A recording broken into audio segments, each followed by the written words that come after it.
What I'm about to share is something I never imagined would happen to me.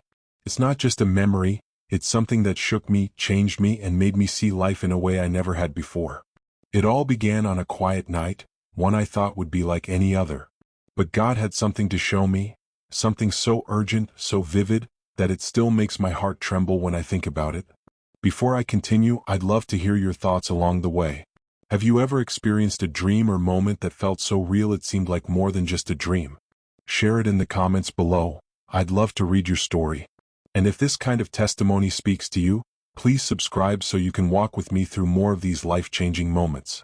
That night, as I closed my eyes, I found myself standing before a towering church. The sky above was darker than any night I'd ever seen, the kind of darkness that seems to swallow everything around it. Yet the church stood tall, its steeple piercing the heavens, and from within I could feel a strange pull, a calling deep in my chest urging me to come closer. As I walked toward it, the air grew still, almost heavy, and I could hear my own footsteps echoing. When I stepped inside, everything around me faded, and I was suddenly standing in an open expanse, like the sky itself had become the floor beneath my feet. And there, in front of me, was something so enormous, so magnificent, that my breath caught in my throat, a celestial clock hanging in the heavens. It was beautiful but also terrifying. Its face shimmered like gold and glass, and the hands moved with a slowness that felt ancient. Then right before my eyes it struck midnight. In that moment I was shown that this midnight was not like any other. It marked the nearness of something eternal. He revealed to me that the return of Jesus was closer than we think, closer than most are ready for. I felt his sorrow deep within me, a sorrow for the unpreparedness of his people. I could sense that he longed for more time, not for himself but for the sake of souls, for those still wandering far from him, for those who had not yet truly believed. The weight of that moment pressed on me. It wasn't fear like the fear of danger, but a holy fear, the kind that makes you realize you're standing in the presence of something infinitely greater than yourself. As I stood there beneath that great clock, my heart pounded like a drum. I could feel a presence beside me, not threatening but so holy that every part of me felt exposed. Without words, he showed me something that made my knees weaken. 2 books, massive and ancient, resting on what seemed like a table of pure light. They were unlike anything from this world, each one radiating a different weight in my spirit. The first was the Book of Life. Its pages shone, and I could feel a deep joy coming from it, a joy that wasn't just in the book but in the one who held it. Every name written there seemed alive, glowing with a light that reminded me of hope, of love that never fades.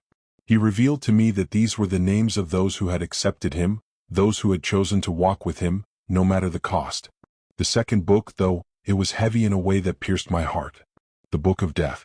Its pages were dark, and when I looked at it, I felt the deep ache of loss. This was not the cold satisfaction of judgment, but the grief of a father who had reached out again and again, yet was rejected. He showed me that these were the names of those who had turned away, those who had chosen to live for themselves, ignoring the gift of life he had offered. I felt his sadness so strongly it was as if it were my own. It wasn't anger I felt from him, but sorrow, a sorrow so deep it could break the hardest stone. I began to understand that every name in the second book represented a life, a story, a chance that had been wasted. And in that moment I knew he wasn't just showing me records, he was showing me the value of every single soul. Then the scene around me shifted. The light began to fade, and I found myself moving as if being carried toward a place where the air felt thick and heavy. I didn't want to go, yet I knew I was meant to see it. The darkness around me deepened until it seemed to press against my skin. A foul, burning smell filled the air, and far in the distance I heard cries, not just loud but desperate, the kind that come from a pain beyond words. My heart pounded harder, and I wanted to close my eyes, but something in me knew I had to see this. Suddenly, the ground beneath me gave way to a place of shadows and fire. The heat rose in waves, but it wasn't just physical heat. It was the heat of hopelessness, of regret that never cools. He revealed to me that this was the reality of hell. Not a place created out of cruelty, but a place born from choice. The final result of living without him, of rejecting his love and mercy. I began to see faces in the distance, each one marked by sorrow that cut deeper than any wound. The first was a woman regal and proud in life, but here her pride had turned to chains.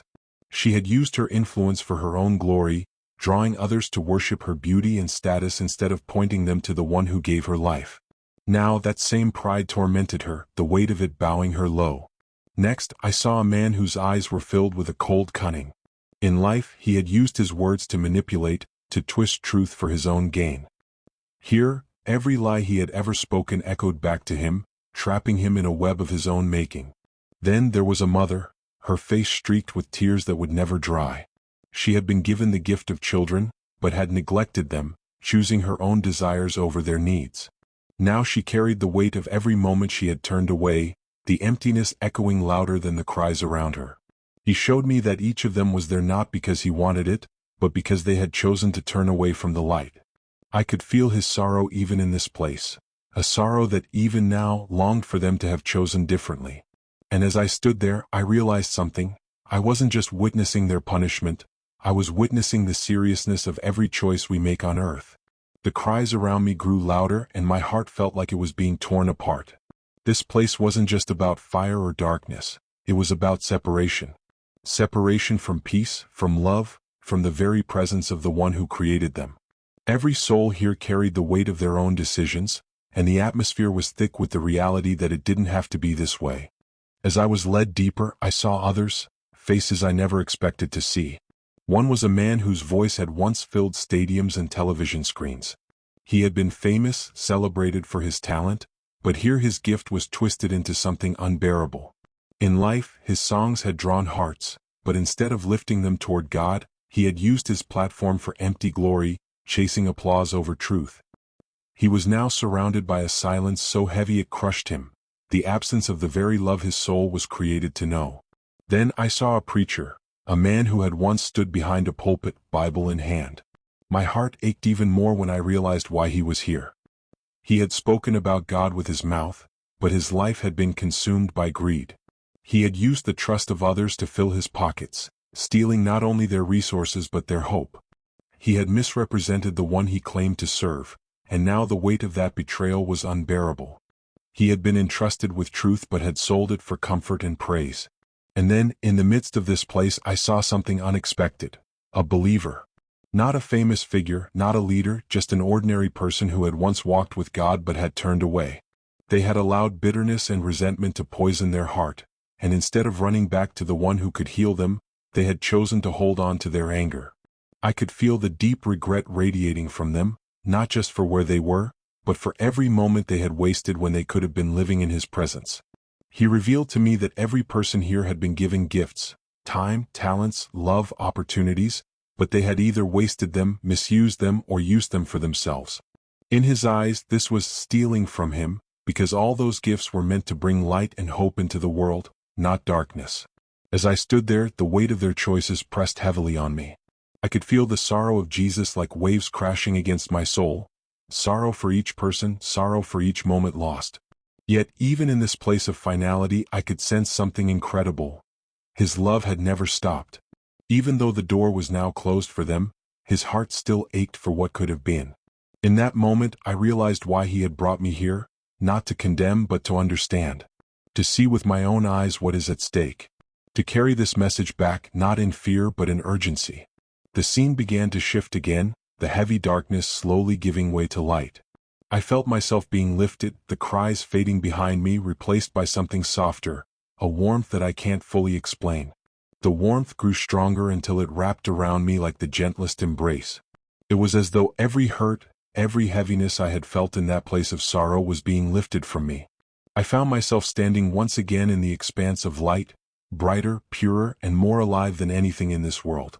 Before me I sensed him, not with fear but with a deep reverence that made me want to fall to my knees. There was no condemnation in his gaze, only love so powerful it made me feel both small and infinitely treasured at the same time. He revealed to me why I had been shown all these things, so I could go back and speak, so I could warn, so I could remind people that life is more than the days we see, that eternity is real and closer than we think. I felt his sorrow again but also his hope. A hope that even now, while there is still breath in our lungs, there is still a chance to turn, to return, to be restored. He showed me the urgency of this moment in history, the midnight hour we are living in, and the need for his people to prepare their hearts. In the distance I could see the great clock once more. Its hand still rested on midnight, but now I understood. This was not to scare me but to awaken me. To awaken all of us. He told me to live for eternity, to speak boldly about His love, to give the gifts I've been given without holding back. Then the light grew so bright that I had to close my eyes. When I opened them again, I was back in my room, tears streaming down my face. The air was still, but my heart was on fire. I knew my life could never be the same. I knew I had to tell this story even if only one person listened, because one soul is worth more than all the treasures of this earth. Friend, I share this with you because the love I felt in His presence is the same love He has for you. No matter how far you've gone, no matter what you've done, there is still time, but not to waste. We are living in the midnight hour, and the invitation to come closer is open right now. If this testimony touched your heart, I invite you to be part of this journey with me. Subscribe to this channel so we can walk together in truth, hope, and preparation for the day when we see Him face to face. And if you've had an experience or felt God calling you in a special way, I would be honored if you shared it in the comments. Your story matters, and together we can bring light to a world that desperately needs it.